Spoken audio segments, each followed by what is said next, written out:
Welcome to Stuff You Should Know About IP, a podcast about stuff you should know about IP. My name is Ray Guarneri, and I'm here with Tom Colson, who is an inventor, a patent attorney, a business leader, and, as it pertains to the discussion today, an author. And we've got some of his books here, and I'm going to kind of just kick it straight to you, Okay. Tom. Why don't you tell us about A Girl Named Pants? Okay. I don't know which one, if you want me to show these or... No. Let's just leave them there. So, Okay. we'll talk about A Girl Named Pants. So, as we talk about intellectual property, probably 80% of the people I know, maybe even including you, have said to me at one point in their lives, I want to write a book. And about 1% of those people... I would like to write a book, yeah. Yeah, a lot of people would. There's so many people would. But people always, or I should say they rarely get to it, And there's a lot of reasons for that, some valid, some not valid, but the fact is hardly anybody actually writes books that wants to write a book. So I thought it would be interesting to walk through the process of writing a book. Now, these are only children's books, but it might be good for people to see because maybe they'll say, wow, if that guy could do it, if that short, bald guy could do it, I could do it. So anyway, and I could talk a little bit about the intellectual property stuff along the way, right? Mm-hmm. So I did create a series of children's books, and basically in around 2005, I had 3 daughters. One was 4, another one was 4, and one was 5.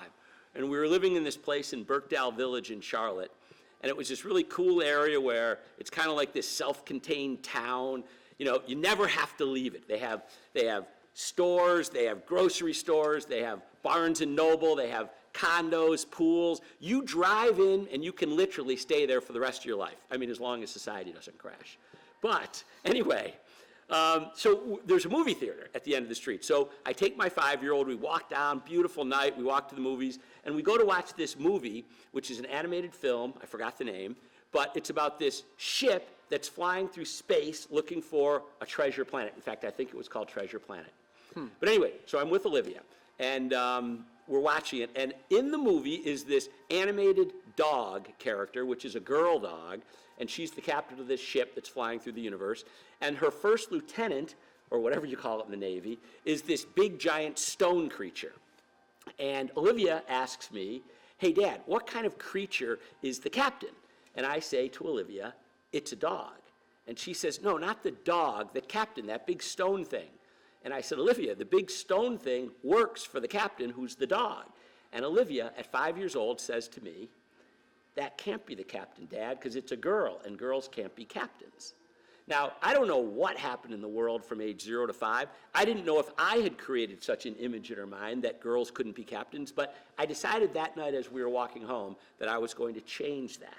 So immediately that night, I took my 3 daughters, as I'm putting them to bed, I told them a story. And the story had to do with a character who was a woman who was kicking ass. She was doing it all. She was saving the world. She was, helping people. She was the superstar sports athlete, or whatever it was, the woman was the star of the show. Because I wanted them to get in their heads that women could do anything just like men could do anything. I didn't want them to go through their lives thinking that they were somehow diminished because they were girls. So that led to our stories kind of being codified. We started to create these little books that we would have them draw the pictures, and I would write the little words at the bottom, and we'd staple them together, and we had books. So we had children's books.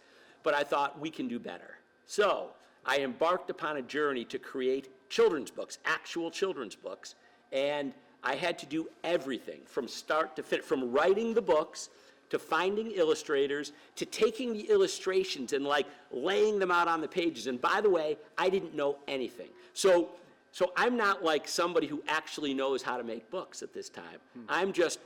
In fact, I'm inadequate. I'm not even normal. I'm below average in terms of my capabilities at doing things like making books. But I started fighting through it. And I spent 4 hours a night, 5 nights a week for about 8 months doing the entire process of writing the books, getting the illustrators, laying all the pictures out, figuring out where to get them printed, getting editors, getting the printer to agree to print them in Hong Kong and ship them to my garage in Buffalo, New York. And ultimately, within 8 months, we went from idea in my head to 5,000 books in my garage.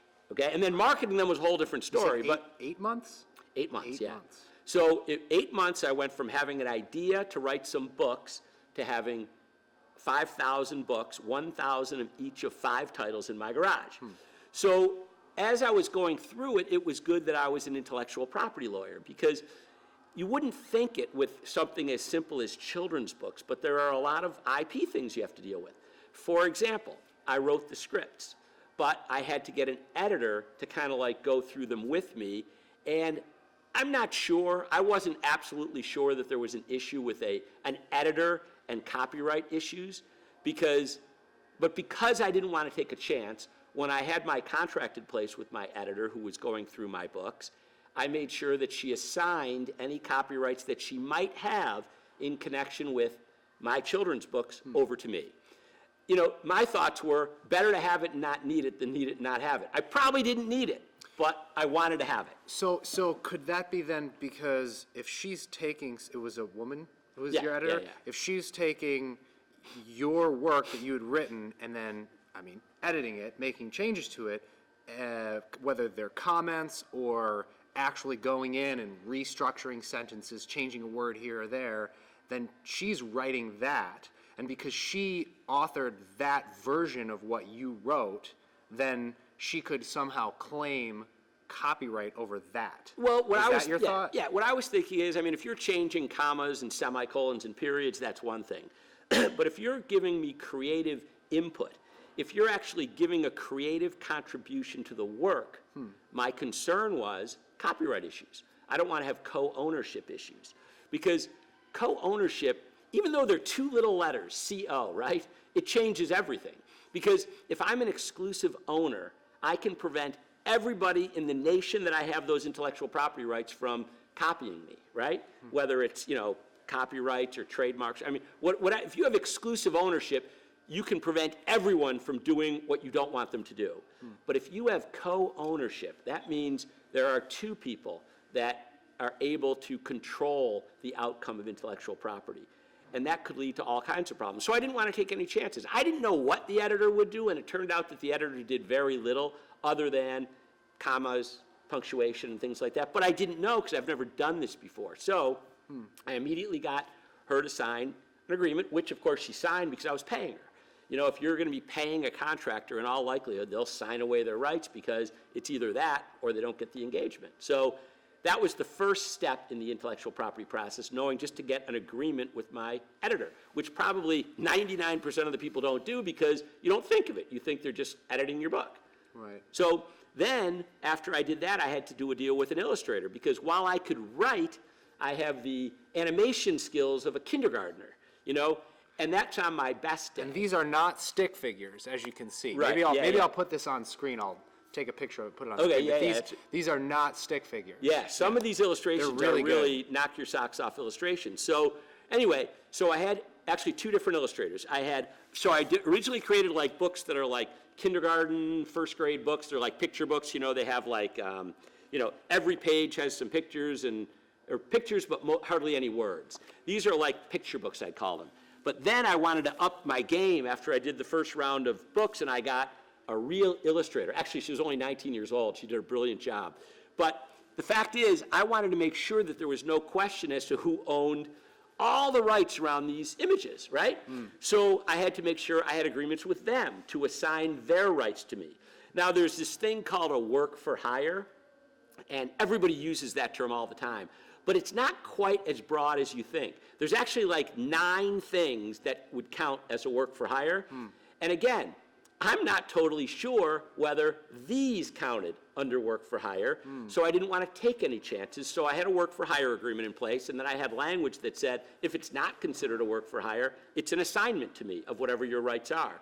So now I have an agreement with 2 different illustrators over the course of my development of these books. So now I got my scriptwriters agreement, my illustrators, those 2 agreements.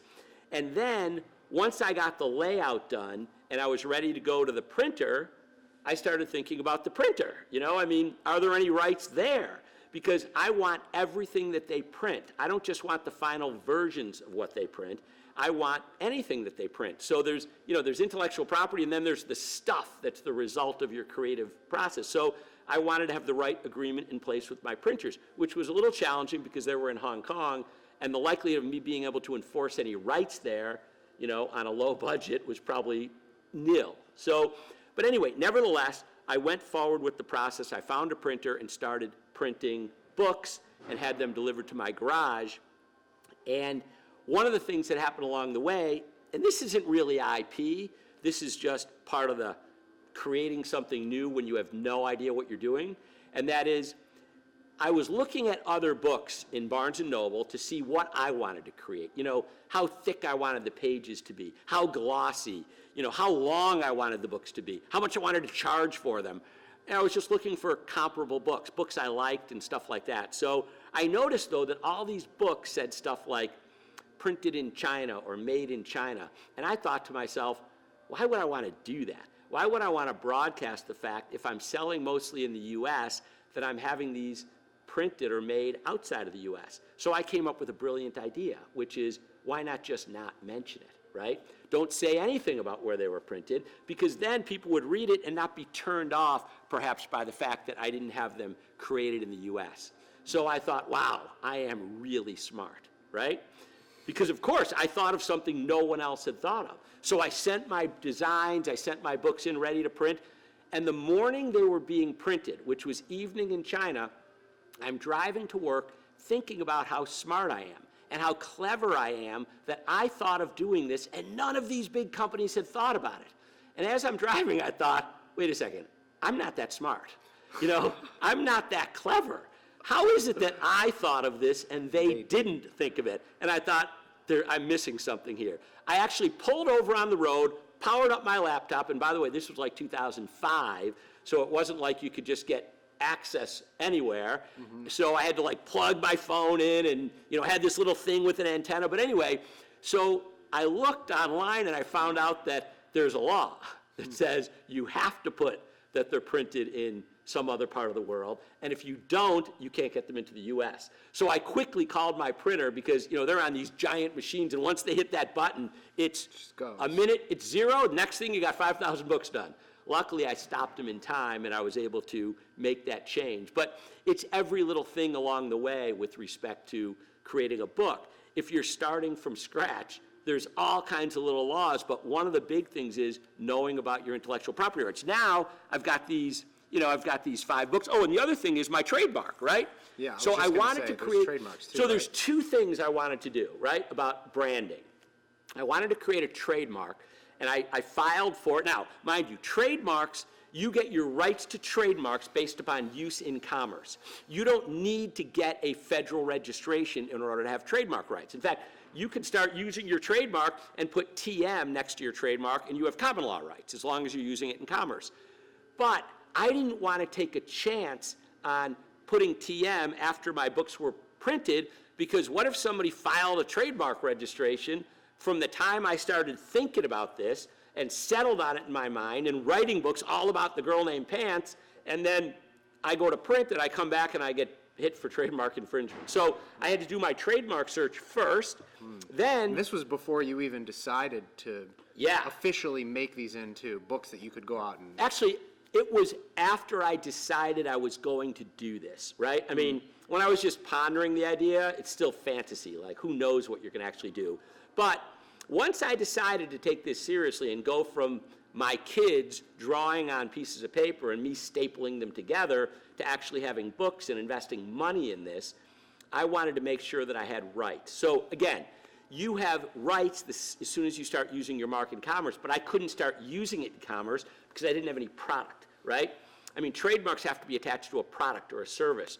And I didn't want to start advertising the books before I actually had them, because honestly, I didn't know if I could actually pull it off.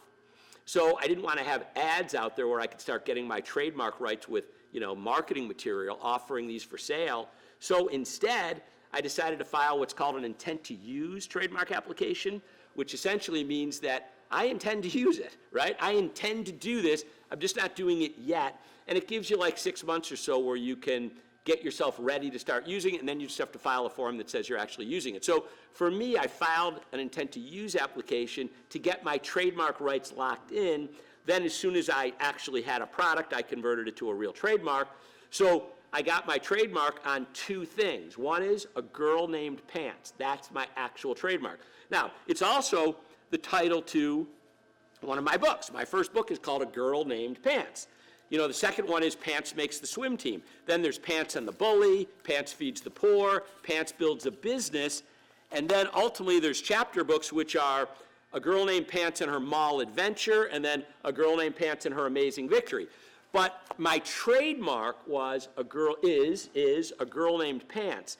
But as well, I had this idea that I wanted the character to have brand recognition, and I wanted her to do something unique. So what I did is I had the illustrator put like 7 ponytails in her hair. In fact, right when I started doing this, I used to do my kids' hair in the morning on the way to school. So they're in like 5th and 6th grade, in kindergarten and 1st grade. They're going to school with like 7 or 8 ponytails in their hair. And if you can believe it, in their school, about 6 months later, I would see like 15, 20 kids with like 8 ponytails in their hair. But I wanted to brand my character with that, so I also got trademark protection on the character with all the ponytails in her hair, because I wanted to own that, you know, to the extent that I could.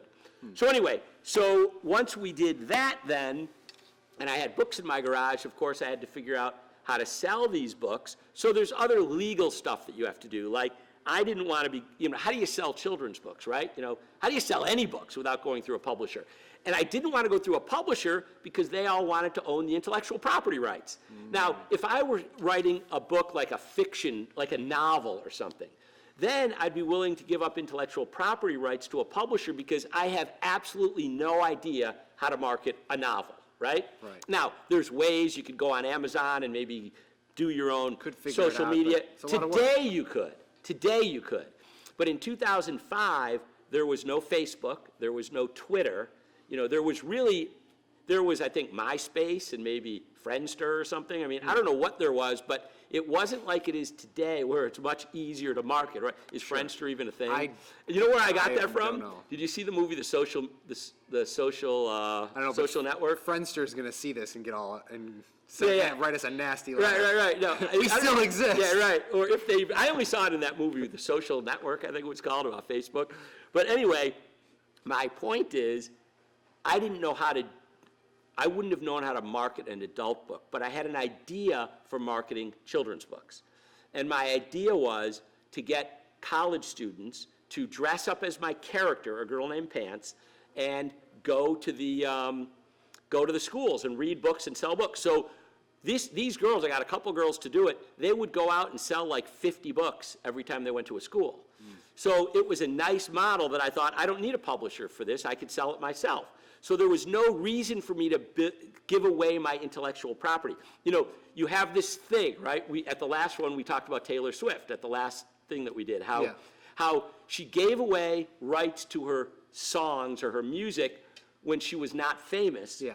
And now she's upset about that when she is famous, when in all likelihood she wouldn't have gotten famous if she didn't give it up in the first place, so she wouldn't be complaining. Well, it was the same with me. I thought, I don't need to give up my rights to market my own books, and once they become popular, if they become popular, and by the way, 15 years later, they still haven't become popular. So let me say that. But there's still time. I'm still youngish. I'm still youngish, right?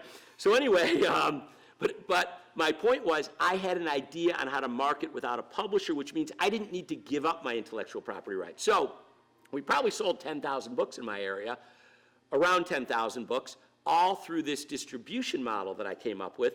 But then life got busy and I had to like put it on hold while I built Executive IP and Colson Law Group and that sort of thing. You weren't building a publishing company. Exactly. And I wasn't even building a brand as anything more. All I really wanted to do was have a character in my own children's life, because I knew they wouldn't listen to me, their dad, right? But if they, I still have children's characters in my head from my childhood. They're still impacting me because when you're young, your brain is open to being invaded by thoughts and ideas that it's just not open to as you get older.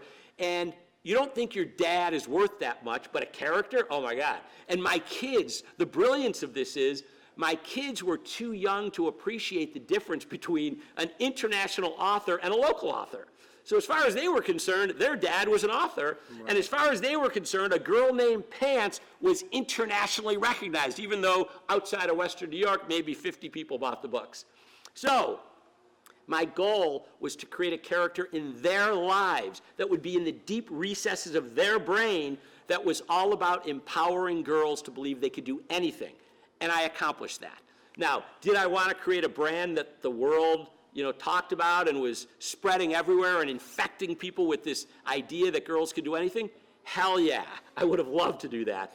But it had to come second to actually taking care of my children, which meant building my company and making an income. So anyway, I put them on the back burner, but it was a fantastic little mission. And in the process of selling them, I had to have other agreements, like the girls that were selling my books. I had to have agreements with them because I had to make sure that they got paid and we had sales agreements in place. So I set them up as sales agents. I had to set up an LLC. I had to set up a company to do this, right? So there's all kinds of little legal things, which is why today, one of the things I love doing with this law firm that we've set up is helping small companies, Right. I mean, I'm not saying that that's my main thing because we do a lot of intellectual property work here, prosecution and litigation. But I love when people stumble into our office and want advice on little things related to their startup businesses because I can actually make a difference quickly in their lives. Right. One reason is they don't know a lot. So it's easy to give advice that's useful because they don't know a lot. I mean, a lot of times you have sophisticated clients that know almost as much as the lawyers, and you help them a lot because their problems are huge. But small companies, their problems are little, but they're easy to help. Right. So, and I mean, that's why we're doing this too, right?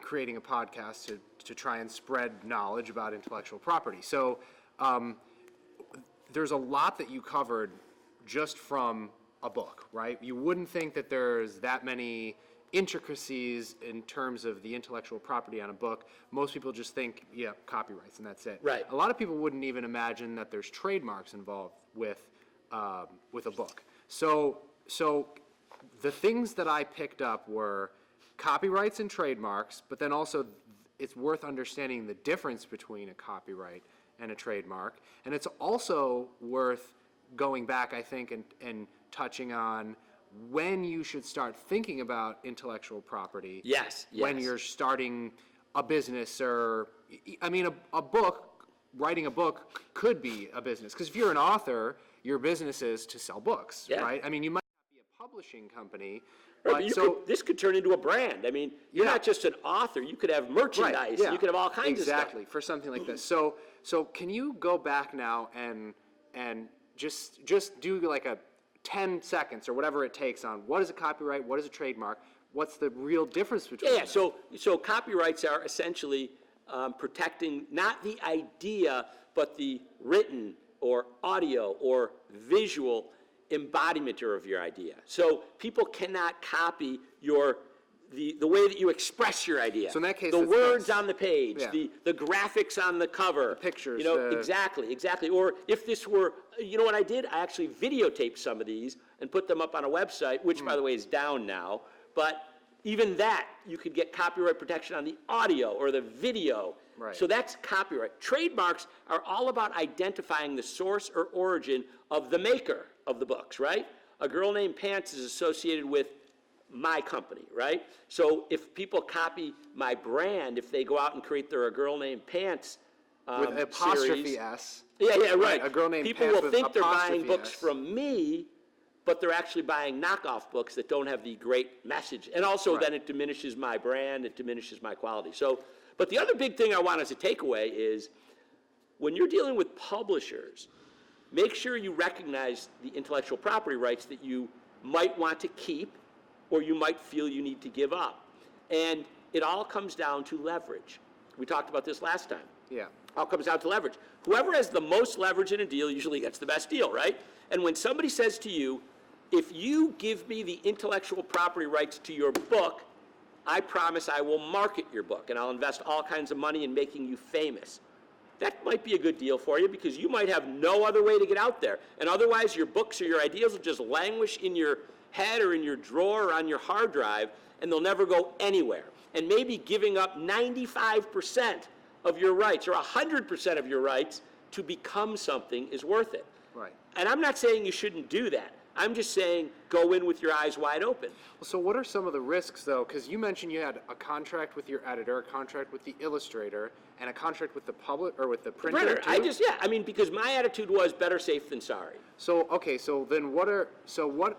Now you thought to do this because before you went out in the world with this, I'm an intellectual property lawyer. You're an intellectual property lawyer, Right. so you have that Right, yeah, edge yeah. over your average person who's going to Right. go write a book. But so what if you weren't that person and you went and you got your editor to make edits and the illustrator to make the illustrations yeah. and then it printed and you got out there? What could happen if you did that without those agreements? Okay, if you fail, nothing could happen because no one cares. Right. The risk is if you succeed.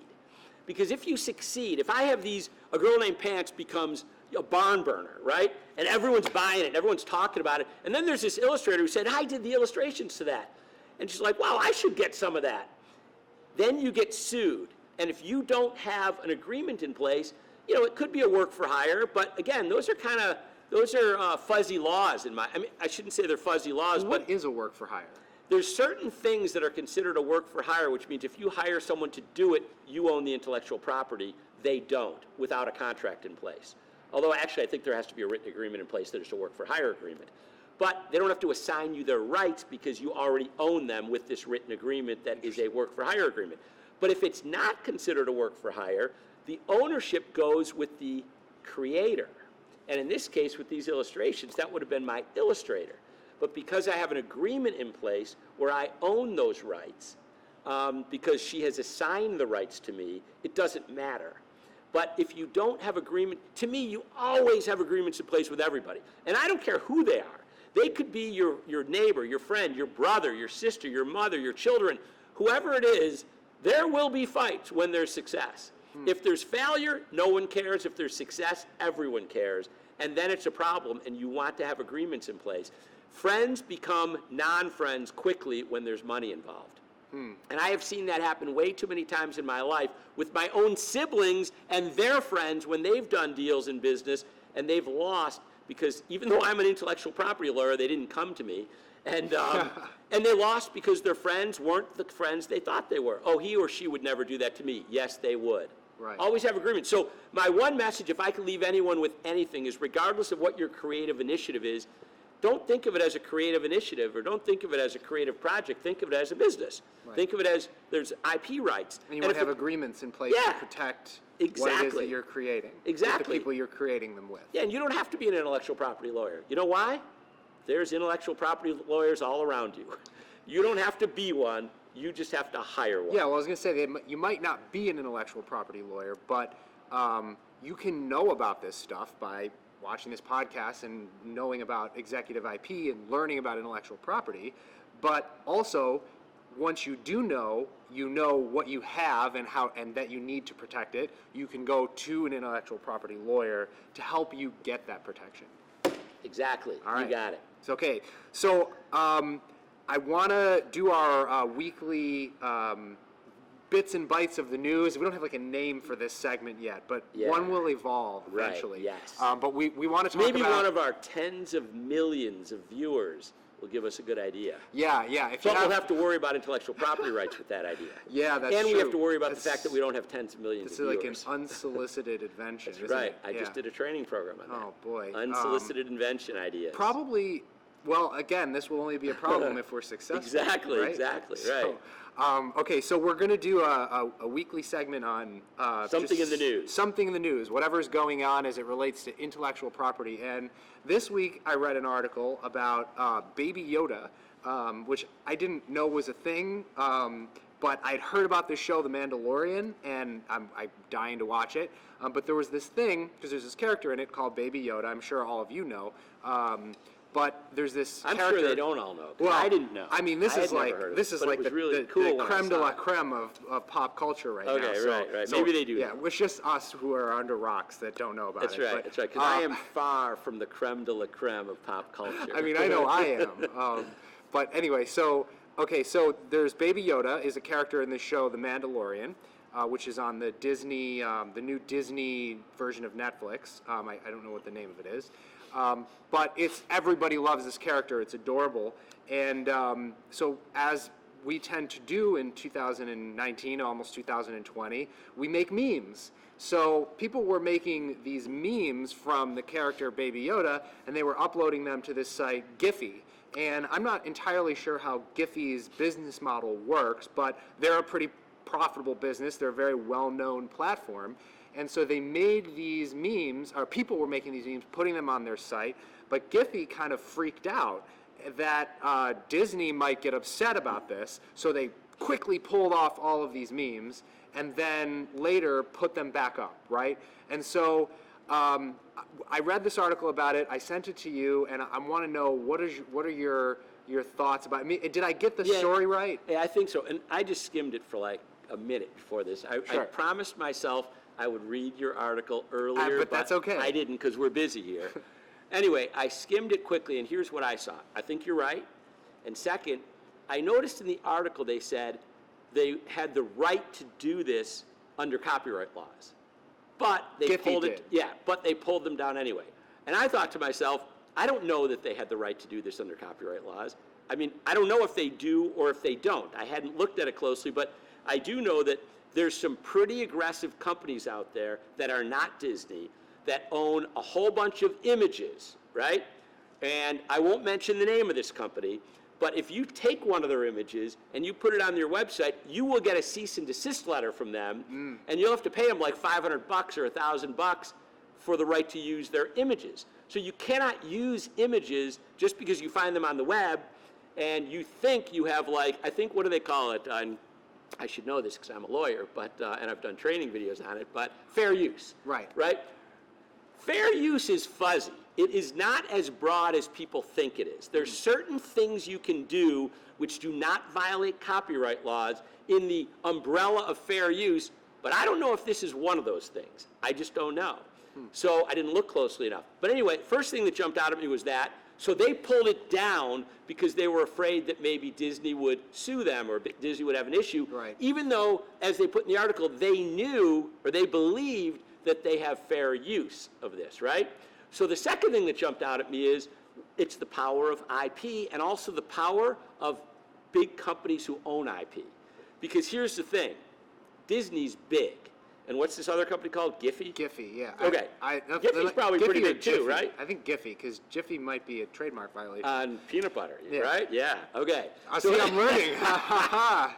Yeah, although it's a different industry, so probably not. But anyway.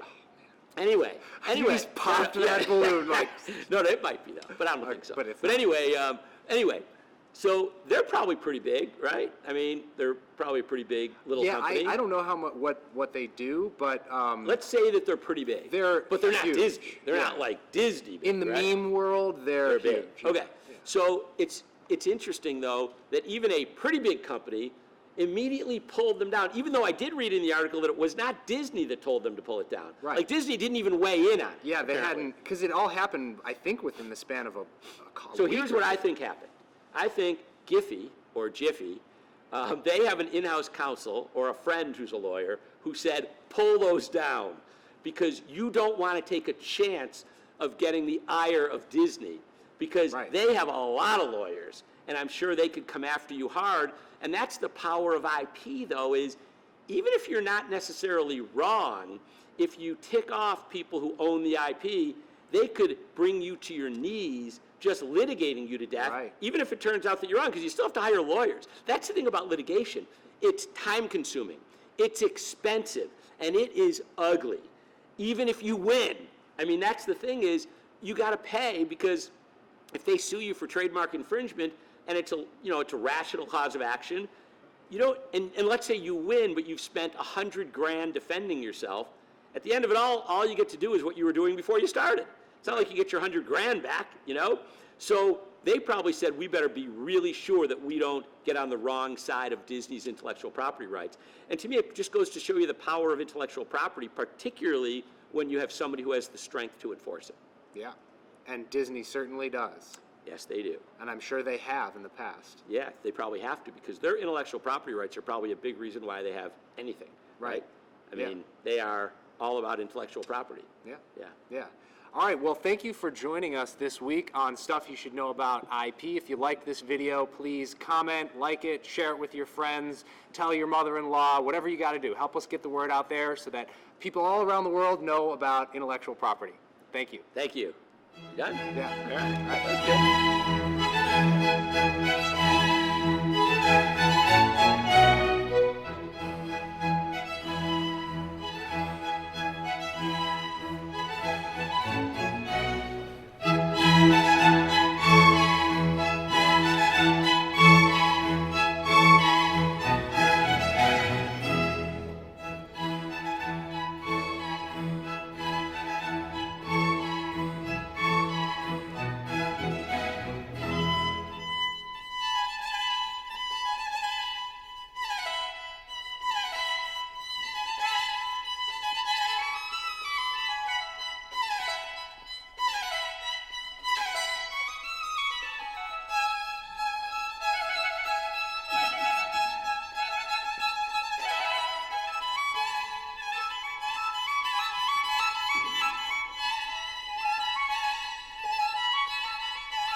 Thank you.